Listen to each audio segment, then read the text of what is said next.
फतेहपुर मनियावाला। मणियावाड़ा, ये अपने फजिलका में ही पड़ता है। नहीं जी, मुक्तसर जी। हाँ, मुक्तसर साहिब में। कैसे कैसे स्टार्ट किया आपने, बताओगे एक बार? ਸਟਾਰਟ ਤਾਂ ਬਈ ਐਵੇਂ ਹੀ ਕੀਤਾ ਜੀ, ਮੈਂ ਤੁਹਾਡੀਆਂ ਵੀਡੀਓ ਵੇਖੀਆਂ ਸ਼ੁਰੂ ਤੋਂ ਲੈ ਕੇ ਬਹੁਤ ठीक है। ਰੂਬਰੂ ਤਾਂ ਤੁਹਾਡੇ ਨਾਲ ਪਹਿਲੀ ਵਾਰੀ ਹੋਇਆ ਮੀਟਿੰਗ ਦੇ ਵਿੱਚ ਵੀ। ਉਹ ਤੋਂ ਬਾਅਦ ਫਿਰ ਮੈਂ ਸੋਚਿਆ ਵੀ ਮੈਂ ਵੀ ਹੁਣ ਇਹਨਾਂ ਬੈਂਕ ਨਾਲ ਪੰਗਾ ਲੈ ਕੇ ਵੇਖੀਏ, ਫਿਰ ਮੈਂ ਲੋਨ चेक करते हैं। ਚੈੱਕ ਕਰਨ ਵਾਸਤੇ हाँ, ਫਿਰ ਮੈਂ ਲੋਨ ਕਰਾਇਆ ਜੀ। अच्छा उसके बाद कराया ਉਸ ਤੋਂ आपने? ਬਾਅਦ ਕਰਾਇਆ ਲੋਨ, ਮੈਂ ਪਹਿਲਾਂ ਨਹੀਂ ਸੀਗਾ अच्छा अच्छा ਕੋਈ ਲੋਨ ਨਹੀਂ, ਅੱਜ ਤੱਕ ਮੇਰੇ ਤੇ ਕੋਈ ਕਿਸਮ ਦਾ ਕੋਈ ਲੋਨ ਨਹੀਂ ਸੀ। अच्छा मैं ਹਾਂਜੀ, ਫਿਰ ਮੈਂ ਤੂੜੀ ਵਾਲੀ ਮਸ਼ੀਨ ਤੇ ਲੋਨ ਕਰਾਇਆ ਜੀ। ਤੇ ਉਹ ਤੋਂ ਬਾਅਦ ਹੁਣ 12,500 ਰੁਪਏ ਮੇਰਾ ਪਿਆ ਸੀ ਖਾਤੇ 'ਚ। ਉਹ ਕਹਿੰਦੇ ਵੀ ਅਸੀਂ 6 ਮਹੀਨੇ ਤੇਰੀ ਕਿਸ਼ਤ ਨਹੀਂ ਆਉਂਦੀ। ਮੈਂ 3 ਮਹੀਨਿਆਂ ਬਾਅਦ ਆਵੇਦਨ ਲਾਤਾ ਸੀ, ਮੈਨੂੰ ਇਹਦਾ ਮਾਨਕ 200 ਰੁਪਏ ਦਾ, ਤੇ ਮੈਂ ਕਰਜ਼ਾ ਮੁਕਤ ਹੋਣਾ ਚਾਹਣਾ। ਮੈਂ ਗੋਲਮੋਲ अच्छा खुद ही अपने हाथ से लिख के बना दिया? ਹਾਂਜੀ मतलब जो आवेदन है। ਹਾਂਜੀ। अच्छा ठीक। ਤੇ ਉਹ ਮੈਂ ਆਪਣਾ ਡਾਕ ਰਾਹੀਂ ਪਾਤਾ ਇਹਨਾਂ ਨੂੰ। हाँ। ਤੇ ਮੈਨੂੰ ਉਹਦੇ ਵੀ ਡਾਕ ਰਾਹੀਂ ਕਰਨ ਦੀ ਕੀ ਲੋੜ ਸੀ, ਇੰਨੀ ਗੱਲ ਤੁਹਾਨੂੰ ਆ ਕੇ ਪੁੱਛ ਜਾਂਦਾ। ਮੈਂ ਕੋਈ ਗਲਤੀ ਕਰ ਲਈ, ਇਹ ਗਲਤੀ ਨੂੰ ਤਾਂ ਗਾਈਡੀ ਗੱਲ ਕੋਈ ਨਹੀਂ ਗਈ, ਤੇ ਤੂੰ ਉਂਝ ਆ ਕੇ ਪੁੱਛ ਜਾਂਦਾ, ਤੈਨੂੰ ਉਂਝ ਦੱਸ ਦਿੰਦੇ ਸੀ। ਮੈਂ ਜੀ ਹੁਣ ਜਿਹੜੀ ਮੈਂ ਚਿੱਠੀ ਪਾਈ ਤੁਸੀਂ ਉਹਦਾ ਜਵਾਬ ਦੇ ਦਿਓ, ਹੁਣ ਕੀ ਹੋ ਗਿਆ? ਹਾਂ, ਰਿਟਰਨ ਮੈਂ ਦਿਓ ਜਵਾਬ। ਹਾਂਜੀ, ਬਸ ਉਹ ਗੋਲਮੋਲ ਕਮਾਈ ਜਾਂਦੇ ਨੇ। ਬਸ ਉਹ ਫੋਨ 'ਚ ਉਹਨਾਂ ਨੇ ਤੁਹਾਨੂੰ ਦੱਸਿਆ ਵੀ ਇਹਨਾਂ ਨੇ ਆਖਿਆ ਵੀ ਬੈਂਕ ਨੇ ਕਿਹੜਾ ਤੁਹਾਡੇ ਨਾਲ ਧੱਕਾ ਕੀਤਾ ਹੈ ਜਾਂ ਬੈਂਕ ਨੇ ਤੁਹਾਡੇ ਨਾਲ ਕੋਈ ਫਰਾਡ ਕੀਤਾ ਹੈ, ਅਸੀਂ ਤੁਸੀਂ ਤੁਹਾਨੂੰ ਪਤਾ ਸੀ ਤੁਸੀਂ ਪਹਿਲਾਂ ਨਾਂ ਲੈਂਦੇ। ਮੈਨੂੰ ਪਤਾ ਹੀ ਬਾਅਦ 'ਚ ਲੱਗਾ, ਮੈਨੂੰ ਪਹਿਲਾਂ ਪਤਾ ਹੀ ਨਹੀਂ ਇਸ ਚੀਜ਼ ਦਾ, ਤੇ ਮੈਨੂੰ ਤੁਸੀਂ ਦੱਸ ਦਿਓ। ਬਸ ਉਹ ਦੱਸਦੇ ਨਹੀਂ ਰਹੇ। ਫਿਰ ਮੈंने ਸਰਕਲ ਹਾਊਸ ਚਿੱਠੀ ਪਾਈ, ਭਾਈ ਉਹਨਾਂ ਨੂੰ ਪੁੱਛ ਲਓ ਸਰਕਲ ਹਾਊਸ ਨੂੰ, ਮੈਂ ਸਰਕਲ ਹਾਊਸ ਐਡਰੈਸ ਦੇ ਦਿਓ। ਅਸੀਂ ਐਡਰੈਸ ਅਸੀਂ ਦੇ ਨਹੀਂ ਸਕਦੇ, ਐਡਰੈਸ ਨਹੀਂ ਦੇ ਸਕਦੇ ਸੀ। ਮੈਂ ਆਪਣਾ ਗੂਗਲ ਤੋਂ ਕੱਢਿਆ ਉਹਦਾ ਉਹ ਐਡਰੈਸ, ਉਹਨਾਂ ਨੂੰ ਪਾਇਆ, ਉਹਨਾਂ ਨੇ ਵੀ ਕੋਈ ਜਵਾਬ ਨਹੀਂ ਦਿੱਤਾ। ਉਹਨਾਂ ਨੇ ਆਖਤਾ ਵੀ ਤੁਸੀਂ ਆਪਣਾ ਉੱਥੇ ਪਾਓ, ਆਪਣਾ ਚੰਡੀਗੜ੍ਹ ਕੋਈ ਇਹਨਾਂ ਦਾ ਆਫਿਸ ਹੈ, ਉਹਨਾਂ ਦਾ ਐਡਰੈਸ ਦਿੱਤਾ ਸੀ, ਉੱਥੇ ਪਾਈ, ਉਹਨਾਂ ਨੇ ਕੋਈ ਜਵਾਬ ਨਾ ਦਿੱਤਾ। ਫਿਰ ਮੈਂ ਪਾਈ ਬੈਂਕ ਲੋਕਪਾਲ ਨੂੰ, ਉਹਨਾਂ ਨੇ ਕੋਈ ਜਵਾਬ ਨਹੀਂ ਦਿੱਤਾ। ਫਿਰ ਮੈਂ ਪਾਈ RBI ਨੂੰ, ਉਹਨਾਂ ਨੇ ਆਖਿਆ ਵੀ ਤੁਹਾਡੀ ਅਸੀਂ ਆਪਣਾ ਜਿਹੜੀ ਹੈਗੀ ਆਪਣਾ ਤੁਸੀਂ ਆਹ ਸਵਾਲ ਕੀਤਾ ਹੈ, ਇਹ ਅਸੀਂ ਨਾ ਆਪਦੇ ਵੱਡੇ ਅਧਿਕਾਰੀਆਂ ਨੂੰ ਭੇਜ ਦਿੱਤਾ ਹੈ, ਤੇ ਨਾਲ ਉਹਨਾਂ ਨੇ ਇੱਕ ਵੈਬਸਾਈਟ ਭੇਜਤੀ ਮੈਨੂੰ, RBI ਤੋਂ ਲੱਭ ਲਓ। ਹਾਂ, ਲੱਭ ਲਓ ਇਹਦੇ ਵਿੱਚੋਂ। ਤੇ ਹੁਣ ਅਸੀਂ ਅਨਪੜ੍ਹ ਬੰਦੇ, ਸਾਨੂੰ ਕਿਹੜਾ ਲੱਭਣਾ ਜੀ। ਤੇ ਜਿਹੜੀ ਇਹਨਾਂ ਨੇ ਗਾਂ ਚਿੱਠੀ ਪਾਈ ਸੀ ਬੰਬੇ RBI ਨੂੰ, ਫਿਰ 4-5 ਦਿਨਾਂ ਬਾਅਦ ਉਹਦਾ ਵੀ ਜਵਾਬ ਆ ਗਿਆ। ਉਹਨਾਂ ਨੇ ਵਿੱਚ ਵੈਬਸਾਈਟ ਹੀ ਮੈਂਸ਼ਨ ਕੀਤੀ ਸਾਰੀ, ਵੀ ਇਹਦੇ 'ਚ ਲੱਭ ਲਓ।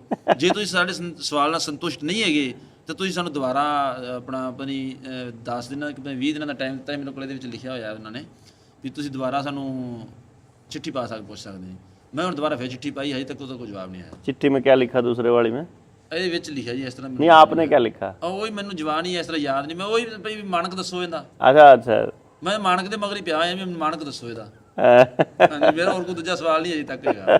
ਹਾਂਜੀ, ਜਦੋਂ ਉਹਦਾ ਹੀ ਜਵਾਬ ਮਿਲਿਆ ਤਾਂ ਹੋਰ ਮੈਂ ਕੀ ਪੁੱਛਾਂਗਾ ਜੀ ਉਹਨੂੰ। हाँ भाई, मानक का मतलब ये हो गया भाई तुमने हमको क्या दिया, ये क्लियर हो जाए, है ना? की दिता है तो वो क्लियर हो जाए तो फिर ਅਸੀਂ ਕੀ ਦੇਵਾਂਗੇ ਉਹ ਵੀ ਕਲੀਅਰ ਹੋ ਜਾਊਗਾ। ਮੈਨੇਜਰ ਸਾਹਿਬ ਦਾ ਮੈਨੂੰ ਇੱਕ ਦਿਨ ਫੋਨ ਆਇਆ ਸੀ, ਉਹਨਾਂ ਨੂੰ ਮੈਂ ਇਹੀ ਫੋਨ ਤੇ ਪੁੱਛਿਆ ਵੀ ਤੁਸੀਂ ਮਾਨਕ ਦੱਸ ਦਿਓ, ਸਟੈਂਡਰਡ ਦੱਸੋ। ਉਹ ਆਂਦੇ 1 ਮਿੰਟ ਹੋਲਡ ਰੱਖੋ, ਮੈਂ ਗੂਗਲ ਤੋਂ ਵੇਖ ਕੇ ਦੱਸਦਾ।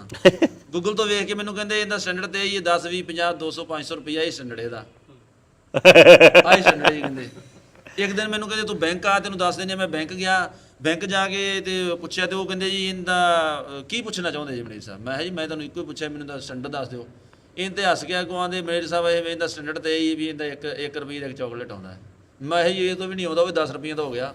ਤੁਹਾਡੇ ਬੈਂਕ ਨੋਟ ਦੱਸ ਦੇਗੀ ਫਿਰ ਇੱਕ ਚਾਕਲੇਟ ਆਉਂਦਾ। ਮੈਂ ਤੁਸੀਂ ਕਹਿੰਦੇ कितने ग्राम का चॉकलेट आता है?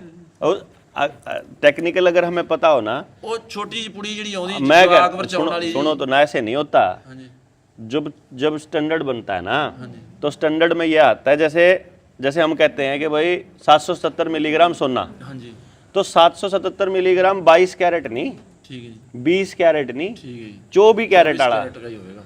हाँ, तो जब अपन ये पूछ रहे हैं, वो कह रहा है ना कि 1 रुपए में एक चॉकलेट आती है, तो एक बात बताओ कौन सी कंपनी की, ਹਾਂਜੀ, कितने ग्राम की, ठीक है, गुड़ की कि चीनी की, कितने ग्राम चॉकलेट होगा, कितने ग्राम कोको पाउडर होएगा, कितने ग्राम वो होएगा, वो स्टैंडर्ड है। वो जहां लिखा है वो कागज दे दो। ठीक है जी। भाई भाई अपने को देखो, इसीलिए तो ट्रेनिंग करते हैं हम लोग। जैसे आपकी बात आएगी तो वहां से हमारे को ये समझ में आएगा कि हमें उससे पूछना क्या चाहिए था। ठीक है जी। भाई अब आपको अगला सवाल ना, अपनी किताब आ रही है अभी 7 तारीख को आ जाएगी। ठीक है जी। किताब का नाम है लूट की व्यवस्था के खिलाफ उल गुलान। है तो वो हिंदी में, उसको पंजाबी में भी करेंगे ट्रांसलेट। फिर तो बड़ा ਵਧੀਆ ਜੀ, ਪੰਜਾਬੀ ਕਰ ਦਿਓ। ਹਿੰਦੀ ਨਾਲ ਥੋੜਾ ਹੱਥ ਤੰਗ ਹੈ ਜੀ, हाँ ना पंजाबी, ਕਈ ਅੱਖਰ ਨਹੀਂ ਸਮਝ ਲੱਗਦੇ। ਵੈਸੇ पंजाबी में तो जरूर करेंगे क्योंकि ਜਦੋਂ ਦਾ ਤੁਹਾਡੀਆਂ ਵੀਡੀਓ ਨਾਲ ਜੁੜਿਆ ਨਾ ਮੈਂ ਉਹਦਾ ਨੈਟ ਤੋਂ ਕੱਢ ਵੇਖਦਾ ਰਿਹਾ। ਨੈਟ ਤੋਂ ਮੈਂ ਹੋਰ ਵੀ ਬਹੁਤ ਕੁਝ ਕੱਢਿਆ ਹੈ ਇਹਨਾਂ ਦੇ ਅੱਗੇ ਰੱਖਣ ਵਾਸਤੇ, ਕਾਗਜ਼ ਸਾਰੇ ਕੱਢੇ ਹੋਏ ਨੇ ਮੈਂ। ਉਹਨਾਂ ਦੇ ਵਿੱਚ ਵੀ ਲਿਖਿਆ 770 ਮਿਲੀਗ੍ਰਾਮ ਸੋਨਾ ਹੈ ਸਾਡਾ ਅਸਲੀ ਸਟੈਂਡਰਡ ਜਿਹੜਾ, ਉਹਦੇ ਵਿੱਚ ਲਿਖਿਆ ਹੋਇਆ ਹੈ। ਤੇ ਹੁਣ ਮੈਂ ਕੱਢਦਾ, ਹੁਣ ਨਹੀਂ ਆਉਂਦਾ, ਹੁਣ ਨਹੀਂ ਆਉਂਦਾ। ਇਹ ਮੈਨੂੰ 2 ਸਾਲ ਦੀ ਗੱਲ ਇਹ, ਉਦੋਂ ਆਉਂਦਾ ਸੀ, ਹੁਣ ਨਹੀਂ ਆਉਂਦਾ। ਉਹ ਮੈਂ ਕੱਢ ਕੇ ਰੱਖੇ ਹੋਏ ਨੇ ਕਾਗਜ਼, ਤੇ ਉਹ ਮੈਂ ਪੜ੍ਹਦਾ ਰਹਿਣਾ ਤੇ ਉਹਨਾਂ ਮੈਨੂੰ ਵਾਵਾ ਕਾਫੀ थोड़े हिंदी ਤੇ ਆਉਣ ਤਾਂ ਲੱਗ ਪਈ, ਪਰ ਕਈ ਅੱਖਰਾਂ ਦੀ ਨਹੀਂ ਸਮਝ ਲੱਗਦੀ। हाँ कोई गल नहीं, वो मैं पंजाबी में कराएंगे उसको ट्रांसलेट। ਸਭ ਤੋਂ ਪਹਿਲਾਂ ਮੈਂ ਤੁਹਾਨੂੰ ਮੈਸੇਜ ਕੀਤਾ ਸੀ ਪੰਜਾਬੀ, ਤੁਸੀਂ ਕਹੇ ਸਾਨੂੰ ਪੰਜਾਬੀ ਨਹੀਂ ਆਉਂਦੀ, ਫਿਰ ਮੈਂ हिंदी 'ਚ ਲਿਖ ਕੇ ਭੇਜਿਆ ਸੀ ਤੁਹਾਨੂੰ। अच्छा अच्छा, क्या नाम है आपका? गुरवंत सिंह। गुरवंत सिंह, अच्छा। तो इसमें अपना ये लिखा मैंने एक चीज़ नोटिस करी, यदि आप लोगों को लगा हो तो, भाई ज़्यादातर हमारा जो शोषण हुआ है ना, हमारे साथ जो भी गलत हुआ, वो सारा हमको चीज़ों का पता नहीं था इसलिए हुआ। क्यों जी, आपको क्या लगता है? सही बात है भाई पता नहीं था का मतलब क्या है? जैसे आपके गांव में वो आया, एक एग्रीकल्चर यूनिवर्सिटी का बंदा आया, उसने कहा हमने नए बीज बनाए हैं और नया खाद है। उस टाइम तो आप जवान हो गए जब वो धक्के नाल मतलब फेंक के जाया करते, मतलब ले नहीं था कोई भी, वो फेंक जाते थे। वो अजय भी ट्रायल के तौर पे, हाँ हाँ हाँ। तो बुजुर्गों को पता था कि ये खराब चीज़ है, ये नहीं पता था खराब क्या है इसमें। ये पता था भाई खराब है, लेकिन वो कहते देख फसल कितनी होगी, देख कितनी हरी भरी खड़ी है। तो अगर उस वक्त कोई गांव में एक बंदा होता जो ये पूछ लेता उनसे कि तुमने फायदे तो बता दिए कि ज्यादा पैदावार होएगी हैं और उन्नत बीज है, ये तो तुमने बता दिया, ये भी बताओ कि इसका नुकसान क्या क्या होएगा, इसके एक्सपेरिमेंट कहां कहां हुए हैं, वो जहां हुए हैं उनका लोगों का नतीजा क्या है। अगर वो ये बता देते कि आप जो खेत में हाइब्रिड बीज डाल रहे हो इससे कैंसर होने वाला है, अगर वो बता देते कि ये जो फर्टिलाइजर दे रहे हैं तुमको, ये फर्टिलाइजर से तुम्हारी पैदावार तो बढ़ जाएगी लेकिन तुम्हारे बच्चे नपुंसक होंगे, डंगर जो है वो नपुंसक हो जाएंगे, वो फिर टिक्का दराना पड़ेगा, फिर नए दूध नहीं होने के। अगर वो बता देते फिर भी कोई डालता, फिर नहीं डालना। यदि बैंक आपको बता देते कि जो तुमसे ले रहे हैं वो रुपया है और जो तुमको कर्जे में दे रहे हैं वो कुछ भी नहीं है, फिर कोई कर्जा नहीं लेता। अपने बड़े बुजुर्ग क्या कहते थे कि भाई हाथ में अगर रुपया नहीं है तो चीज खर्च नहीं करना, जो जेब में नहीं वो खर्च नहीं करना। इन्होंने हमको सिखाया जो जेब में नहीं वो खर्च कर दो। वो क्या है जो खर्च करा? जो जेब में वो तो पता है कि क्या है, लेकिन जो खर्च कर दिया उसका पता ही ना हो वो क्या है, तो फिर क्या खर्च किया? यदि ये पता नहीं चलेगा तो फिर वो देना पड़ेगा जो पास में है। इसलिए आपके पास जो कुछ भी होगा, जो कुछ क्या क्या, सेहत वो भी देनी पड़ेगी, बच्चे वो भी देने पड़ेंगे, माँ बाप वो भी देने पड़ेंगे, जमीन वो भी देनी पड़ेगी, डंगर वो भी देना पड़ेगा, परिवार वो भी देना पड़ेगा, शांति वो भी देनी पड़ेगी, गांव समाज वो भी देना पड़ेगा। दे दिया ना सबने? दिया ना? कर्जे के बदले में दिया सारा कुछ।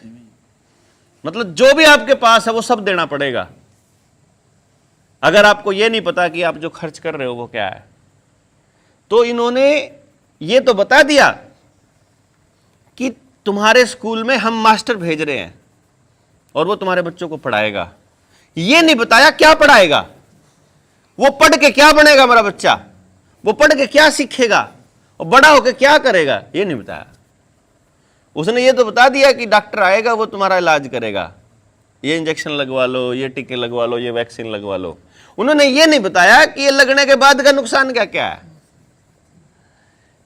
मतलब उसने कहा कि नेताजी आएंगे वो तुम्हारी तरक्की करेंगे, अपने यहाँ पंजाब में, पंजाब का जो सत्यानाश शुरू किया ना, हमारे हरियाणा का सत्यानाश किया चौधरी देवीलाल से शुरू हुआ, और पंजाब का प्रकाश सिंह बादल से स्टार्ट हुआ। बादलों ने जो नुकसान किया ना पंजाब का, मतलब वो कोई नहीं कर सकता। बहुत बड़ा नुकसान है। मतलब जो सिक्खी मतलब अपने उसूल पे खड़ी थी ना, उसको अगर लालच में और इस धंधे में डाला राजनीति में, तो वो श्रोमणी अकाली दल ने डाला। अकालियों ने डाला ना, उन्होंने नहीं कोई शक। उन्होंने पूरा समाज तोड़ा, उन्होंने करवाया हैं? दरबार साहब तो अटैक पूरा समाज उनका था तोड़ा हुआ। मतलब ये इतना बड़ा खेल था जिसको नहीं समझ पाया कोई। तो वो लोग आपको क्या कहेंगे कि नेताजी आपका भला करेंगे। किसी ने ये नहीं पूछा गांव वालों ने क्यों करेंगे, मैं आपका भला क्यों करूं भाई। मान लो मैं आया हूं, बाहर से आया, इतनी दूर से आया, तेल फूक के आया है, मैं आपका भला करना चाहता हूं, क्यों भाई, पहले तो बता क्यों करना चाहता है। इसके बदले में तेरे को क्या मिलने वाला है, क्या कभी लेने वाला है, या कैसे, तुम कैसे करोगे मेरा भला। मुझे पता नहीं है मेरा भला किसमें है, तो दूसरे को कैसे पता है। यही काम फिर इन्होंने सब जगह घुसा दिया कि कोई बाहर से आदमी आके आपको बता रहा है कि जीना कैसे है, काम कैसे करना है। भारी गड़बड़ हो गई। इन्होंने सब एक चीज़ का फ़ायदा उठाया सबसे ज़्यादा, और वो था हमारे भोलेपन का। दूसरा था हम लोग दूसरे के ऊपर यकीन जल्दी कर लेते हैं उसका। तीसरा था जिसका फ़ायदा इन्होंने उठाया, वो ये था कि हम मतलब साथ दे देते हैं हर किसी का कि चल कोई ना, परमात्मा पे ज़्यादा ट्रस्ट करते हैं, उसका इन्होंने बहुत गलत फ़ायदा उठाया। अब आप मतलब देखोगे पूरे सिस्टम के अंदर कि इस गंदगी से पीछा कैसे छूटे।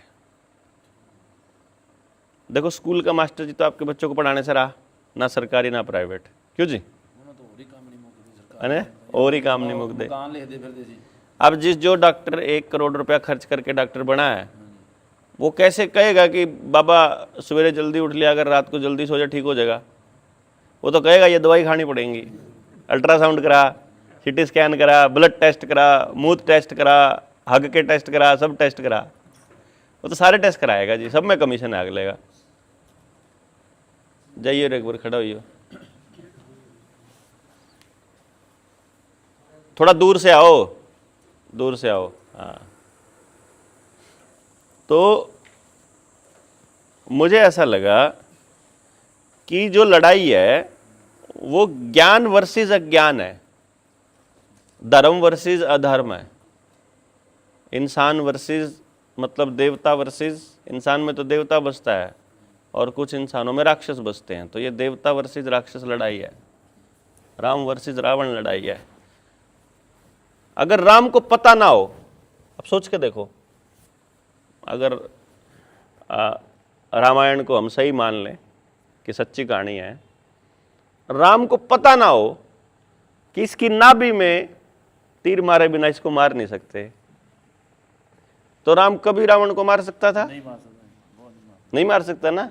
तो ये जो रावण है, व्यवस्था वाला रावण है, इसकी नाभि कहाँ है, अगर ये ना पता हो तो मार सकते हो आप? नहीं मार सकता ना।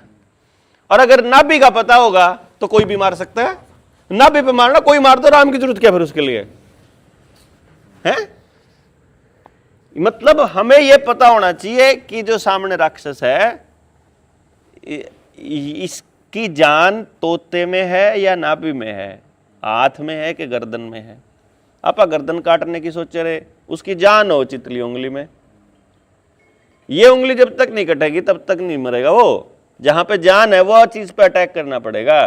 तो इस पूरी व्यवस्था की जान जिसमें बसती है ना, उस पर अटैक किए बिना आप इस व्यवस्था को नहीं हरा सकते। ये सिंपल फंडा है, और इसलिए ये समझ का विषय है कि आओ बैठते हैं, बात करो। आप कहते हो कि आदमी अपने आप में मशगूल हो गया और वो एक दूसरे का साथ नहीं दे रहा। क्यों नहीं दे रहा? पता करेंगे कौन है उसके पीछे, पता करेंगे कैसे ठीक देगा साथ। मैं आपसे पूछूंगा, बताओ जी कैसे दोगे? हैं? क्या शर्त है साथ देने की? या वो जो आपकी शर्त है अगर वो मैं पूरी नहीं कर सकता तो और क्या कर सकते हैं फिर? मान लो अगर एक दूसरे को साथ देना है तो किस शर्त पे साथ देना है ये हमें पता होना चाहिए। इसलिए फिर हमने ये सोचा कि ऐसा करते हैं, देख लेते हैं कितने लोग हैं जो मसले को समझना चाहते हैं, कि चलो एक बार समझ के देखते हैं और अपने गांव में काम करते हैं। आपने कहीं काम नहीं करना। मतलब मेरा क्या टारगेट है, हम मोर्चे वालों का, जो जनता सरकार मोर्चा वाले हैं, हमारा मतलब ये है कि भाई आपके गांव में चीज़ों की समझ रखने वाले 2-3 लोग होने चाहिए।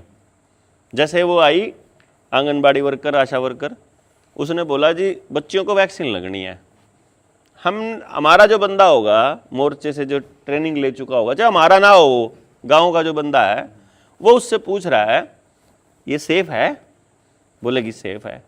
कौन से कागज के हिसाब से सेफ है? किसने रिसर्च करी है? क्या क्या रिजल्ट रहे हैं और साइड इफेक्ट क्या क्या है? ये पूरा बताना पड़ेगा। उससे पहले एक भी बच्चे को वैक्सीन नहीं लगेगा। भाई बताए बिना नहीं लगेगा, बता के फिर जिसने लगवाना वो लगवाओ। क्यों जी? वो कह रही है फिर 5,000 का लगेगा, चाहे 50,000 का लगो। वो कह रही है तुम्हारे को बच्चे का एडमिशन नहीं होगा, ना होए एडमिशन। वो कह रही है तुम फार्म नहीं भर सकते, हमने भरना ही नहीं भाई। अपनी जान की कीमत पर हमें कुछ नहीं करना, सेहत की कीमत पे हमें कुछ नहीं करना अपने बच्चे की। जो बच्चों को लगने वाली वैक्सीन है वो डॉक्टरों को पता ही नहीं, हरामियों को, कि ये सारे के सारी नुकसान करने वाली वैक्सीन है। अगर पता है तो वो राक्षस है, फिर तो हरामखोर है। नहीं पता तो कैसे डॉक्टर है? और पता है तो फिर वो डॉक्टर है ही नहीं, फिर वो राक्षस है। हम जैसे लोगों को पता है कि उस वैक्सीन से ये साइड इफेक्ट है जो बच्चों को लगती है। इसलिए हम ये कह रहे हैं कि जानकारी होएगी तो बड़ी से बड़ी लड़ाई लड़ी जा सकती है। तो हम 14, 15, 16 को इकट्ठे हो रहे हैं जुलाना में, जींद में। हम ये सोच रहे हैं कि पंजाब के हर जिले से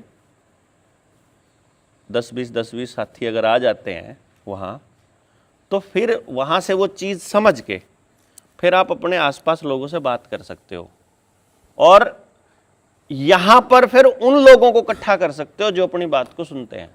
जैसे आप कह रहे हो आपने सिर्फ वीडियो सुनी और आप बैंक से लड़ने निकल लिए। आपके जैसे बहुत से लोग हैं जो सिर्फ वीडियो सुन के लड़ रहे हैं बैंक वालों से। ਉਹਨਾਂ ਕਰਨਾ ਹੈ ਜੀ ਆਪਣਾ ਮਕਾਨਾਂ ਦੀ, ਤੇ ਮੈਂ ਉਹ ਵੀ ਮਨਾ ਕਰਤੇ ਤੇ ਮੈਂ ਇਹਨੂੰ ਕਿਹਾ ਸੀ ਆਪ जनगणना ਹਾਂਜੀ हाँ ਮੈਂ ਨਹੀਂ ਕਰਾਈ, ਇਹ ਕਹਿੰਦਾ ਮੈਂ ਵੀ ਨਹੀਂ ਕਰਾਉਂਦਾ। ਨਹੀਂ ਕਰਾਈ। ਪਿੰਡ 'ਚ ਅਸੀਂ 2 ਘਰ ਆ ਜਿਹਨਾਂ ਨੇ ਨਹੀਂ ਕਰਾਈ। जिन्होंने नहीं कराई। ਮੈਨੂੰ ਸਰਪੰਚ ਤੱਕ ਦਾ ਫੋਨ ਆਇਆ, ਪ੍ਰਿੰਸੀਪਲ ਮੇਰੇ ਕੋਲ ਚੱਲ ਕੇ ਆਇਆ, ਨਹੀਂ ਕਰਾਈ। ਮੈਨੂੰ ਤਾਂ ਕਰਾਉਂਦਾ ਕਿਉਂ ਨਹੀਂ? ਮੈਂ ਮੈਨੂੰ ਲਿਖ ਕੇ ਦੇ ਦਿਓ हाँ ਜਿਹਦਾ ਕੋਈ ਫਿਊਚਰ ਦੇ ਵਿੱਚ मिसयूज नहीं होएगा। ਮਿਸਯੂਜ਼ ਨਹੀਂ ਹੋਵੇਗਾ। हाँ ਅਸੀਂ ਤੈਨੂੰ ਕੀ ਲਿਖ ਕੇ ਦੇਈਏ? ਮੈਂ ਮੇਰੇ ਤੋਂ ਕਿਉਂ ਲਿਖਾਉਂਦੇ ਤੁਸੀਂ? हाँ ਤੁਸੀਂ ਨਾ ਲਿਖਾਓ। ਮੈਂ ਇਹਦਾ ਸਰਵਰ ਕਿੱਥੇ ਆ ਜੀ? ਤੁਸੀਂ ਡਾਟਾ ਚਲਾਉਂਦੇ ਜੀ। हाँ ਇਹ ਤਾਂ ਮੈਂ ਇੰਡੀਆ 'ਚ ਹੀ ਆਣੀ ਆ, ਤੁਸੀਂ ਆਂਦੇ ਜੀ ਸਰਵਰ ਤੋਂ। हाँ ਤੈਨੂੰ ਕੀ ਪਤਾ ਹੈ? ਨਾ ਇਹ ਤੁਹਾਨੂੰ ਪਤਾ ਹੈਗਾ ਤੇ ਮੈਨੂੰ ਦੱਸੋ ਕਿੱਥੇ। हाँ दसो कितनी सही गल है। ਇੰਨੀਆਂ ਗੱਲਾਂ ਤਾਂ ਮੈਨੂੰ ਕੀਤੀਆਂ ਨੇ। ਮੁੜ ਕੇ ਅਸੀਂ ਲਿਖਦੇ ਨੇ ਇੱਥੇ ਮਕਾਨ ਹੈਗਾ ਪਰ ਰਹਿੰਦਾ ਕੋਈ ਨਹੀਂ। ਮੈਂ ਹੋ ਤੇਰੀ ਸਿਰ ਤੇ ਜੋ ਮਰਜ਼ੀ ਲਿਖੀ ਜਾ। हाँ मतलब सब घपलेबाजी चल रही है। समझ वाला आदमी सामने आ जाए तो सब भाग जाते हैं। बैंक वाले भी भाग जाते हैं, पुलिस वाले भी भाग जाते हैं, कोर्ट भी भाग जाती है, सब भाग जाते हैं। समझ वाला आदमी हो तो, ना समझ आदमी हो तो हाथ जोड़ के माई बाप खड़ा रहता है। और हमारे जो नई जनरेशन है इसकी तो समझ का सत्यानाश कर रहे हैं ये लोग। क्यों जी? ਕੋਈ ਸ਼ੱਕ ਨਹੀਂ, ਕੋਈ ਸ਼ੱਕ ਨਹੀਂ। ਬੇੜਾ ਗਰਕ ਕਰਤਾ ਜਦੋਂ बेड़ा गर्क। ਆਈ ਨਾ ਮੋਬਾਈਲ ਦੇ ਤੇ ਜਵਾਕਾਂ हाँ। ਨੂੰ ਬੇੜੇ ਗਰਕ ਕਰਤਾ ਇਹਨੇ। ਆਉਂਦਾ ਹੀ ਕੱਖ ਨਹੀਂ। मोबाइल ना हो तो कैसे बचें, अपने बच्चों की पढ़ाई पे कैसे, उनके स्वास्थ्य पे कैसे, इन सारी चीज़ों पे बात करेंगे जब लोग हो जाते हैं। तो अब की बार हमने यही सोचा है कि पंजाब की बर्बादी होने से पहले तैयारी कर रखी है इन लोगों ने। जो दूसरी पार्टी है ना, अकाली, बीजेपी, आम आदमी पार्टी, सबके वो है ना जो नेता, जो पब्लिक में जिनकी पैठ है, जिनके पास खूब पैसा है, उन सब को लड़कियां परोस के और पैसे दे के, दारू पिला के, और उनकी सब की वीडियो बना रखी है इन्होंने, बीजेपी वालों ने। बीजेपी में शामिल कराएंगे ये, और फिर टेलीविज़न में चलेगा कि फलाने नेता ने बीजेपी ज्वाइन कर ली, फलाने ने ज्वाइन कर ली, अब बीजेपी पंजाब में कोई नहीं हरा सकता।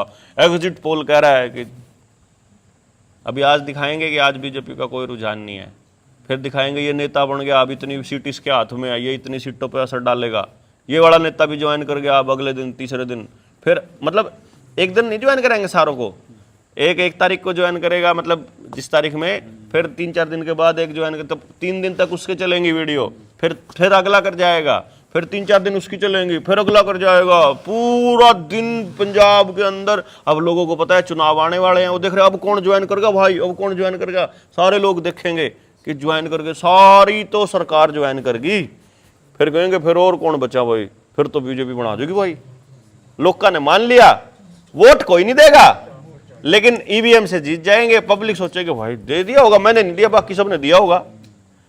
2024 में मतलब 2024 में और 2019 में वो पुलवामा चलाया था, 19 में उन्होंने, 24 में अटैक कराया था।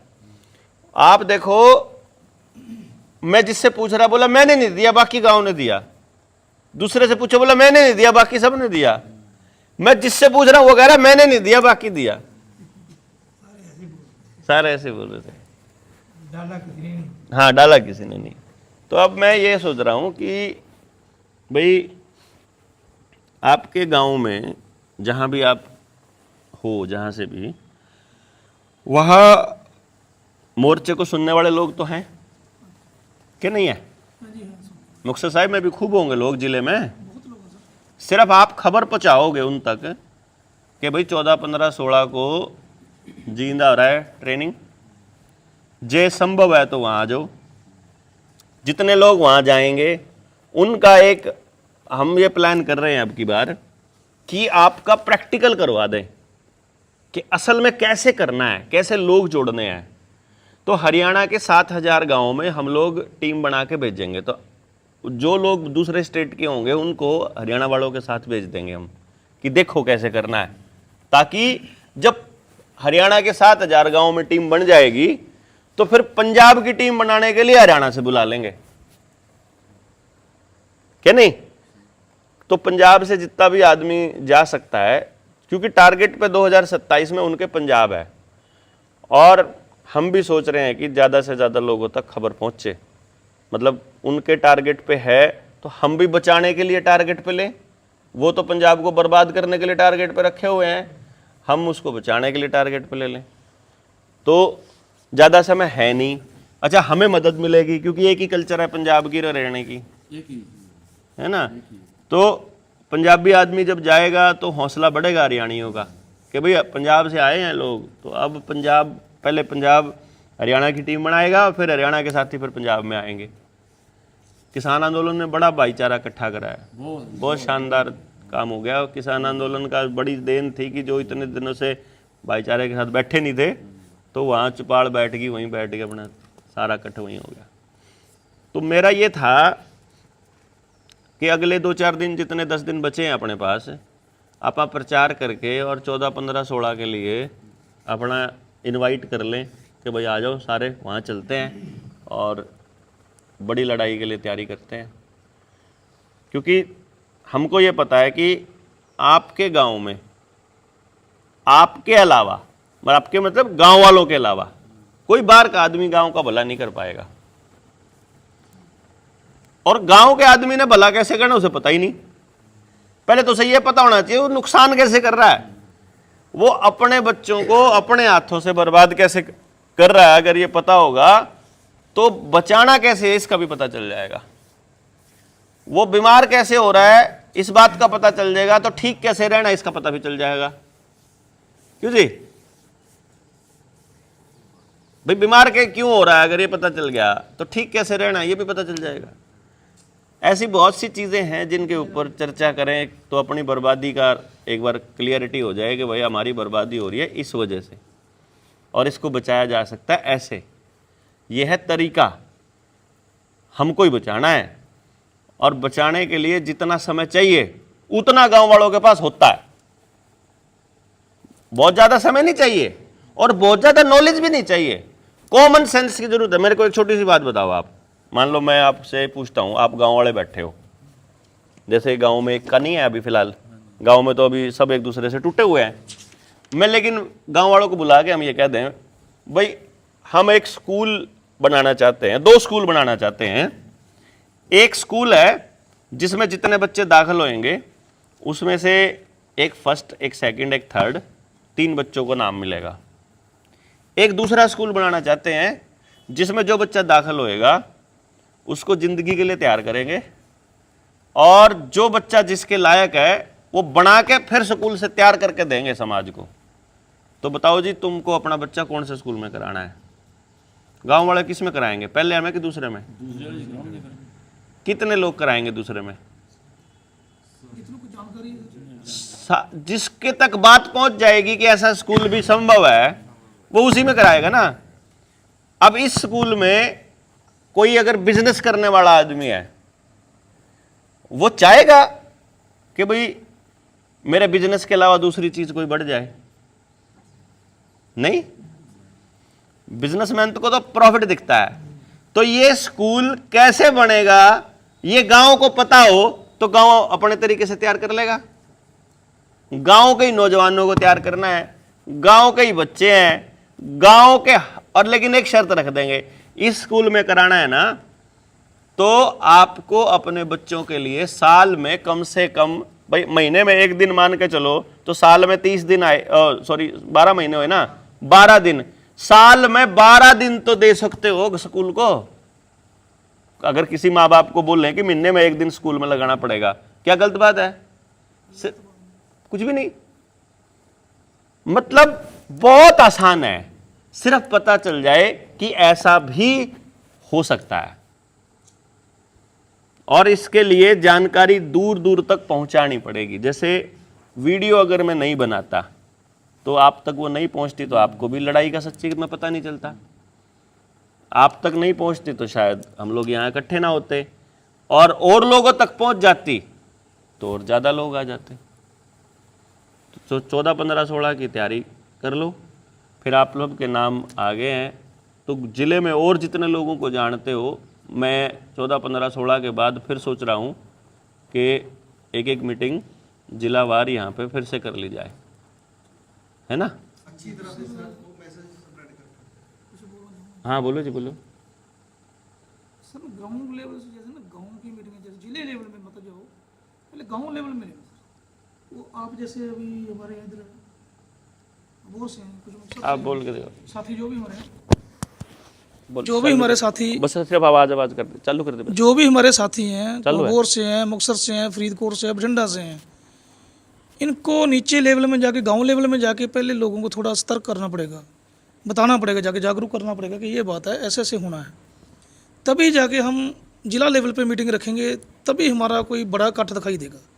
मैं ये कह रहा हूँ, जो अब आप ध्यान से सुनो, मैंने जो भी थोड़ी देर पहले बोला वो क्या बोला, हर गांव में जाएंगे। हाँ जी, हर गांव का टारगेट है। हाँ जी, ऐसे तो है नहीं कि आप जैसे जागरूक लोग हैं आप अपने अपने गांव में बुला लोगे, उससे तो पंजाब का भला होने वाला नहीं। नहीं जी, नहीं हमको हर गांव में जाना पड़ेगा। जाना पड़ेगा जी। हर गांव में जाने से पहले हमने जिले में मीटिंग क्यों बुलाई कि भाई पहले तो ये पता लगे हमारी बात जिले तक जा कितने लोगों तक रही है, हाँ जी, फिर ये पता लगे कौन अपने घर से उठ के आ सकता है। भाई जिले की मीटिंग में जो आदमी घर से उठ के, जैसे आप 65 किलोमीटर चल के आए, तो 65 किलोमीटर चलने का मतलब क्या है कि भीतर में आग लगी हुई है। गांव में और लोग भी होंगे जिनको इन सारे मसलों का पता है, जो मोर्चे की वीडियो सुनते हैं, जो अपनी कुछ सुनते हाँ हैं, जी। लेकिन वो लोग नहीं आए क्योंकि उनको भीतर आग नहीं है। तो पहले ये तो पता कर ले कितने लोग हैं जो पहले से थोड़े बहुत जागे हुए हैं, जो समझते हैं। इसलिए हमने ये सोचा कि जिला वाइज मीटिंग करके जिले में से चाहे हमारे पास 2 आदमी आओ, हम ये कह रहे हैं कि वो 2 आदमियों से शुरू करेंगे कि तुम 2 लोग हो, 2 दूसरे जिले से हो गए, 2 दूसरे, जैसे अब हमारे पास 23 जिलों में 46 लोग हो गए। हाँ जी, तो ये मानना 50 आदमी हुए हमारे पास पूरे पंजाब में। अब ये 50 आदमी क्या कर सकते हैं, यहाँ से शुरू करेंगे। ठीक है सर। पहले तो हमें ये पता चले ना कि हैं कौन कौन, और हम पूछेंगे आप सबसे, भाई आप बताओ जी आपको क्या, जैसे आपका बोलना बड़ा बढ़िया लगा मुझे कि आप एकदम से बंदों को सही बात समझा सकते हो। जब पूरा मसला समझ में आ जाए तो हम हिंदी भाषी नहीं समझा पाएंगे गांव वालों को, आप पंजाबियों को ही समझाना पड़ेगा। हाँ जी, ये तो और पंजाबियों को पहले बात का पता होगा तो ही तो समझाओगे। तो इसलिए मैं जींद बुला रहा हूं आपको हाँ जी, हाँ कि हम लोग हिंदी में बताएंगे, आप उसको समझ के अपने रिसर्च करके और फिर आप पंजाबी में फिर आप उसको उसके पैम्फलेट बना सकते हो, बैनर बना सकते हो, पोस्टर बना सकते हो और समझा सकते हो। हाँ जी सर, और फिर अगली लड़ाई के लिए एक संदेश देना है। ठीक है सर। मतलब वो संदेश आप लोग ज्यादा बेटर दे पाओगे। तो आप में से कौन मतलब बैनर चिपकाएगा, कौन बैनर डिजाइन करेगा और कौन बैनर के लिए भाषा बोलेगा, ये तो आप जब आओगे तभी तो पता चलेगा ना हाँ जी, कि हमारे पास इतने बंदे तो ये काम करने वाले हैं।